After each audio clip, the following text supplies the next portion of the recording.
Guys, kung naghahanap kayo ng magandang quality ng amplifier tsaka speaker, ito yung maisasuggest ko sa inyo. Yan. AB-802 amplifier, USB/BT or Bluetooth. Concert yung brand niya. Yan yung speaker, original na Concert. Talaga naman yung quality ng sounds niya, guys. Buong-buo yung tunog. Tingnan nyo. Magbe-play tayo ng music. Yan.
Talagang hindi masakit sa tainga kahit palakasan ko pa yung volume niya.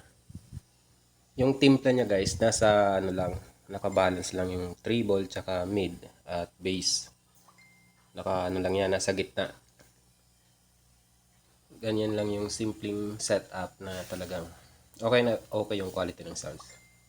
Pero kung halimbawa mahilig ka sa mas makalabog, hindi pwede mong i-adjust yung bass niya.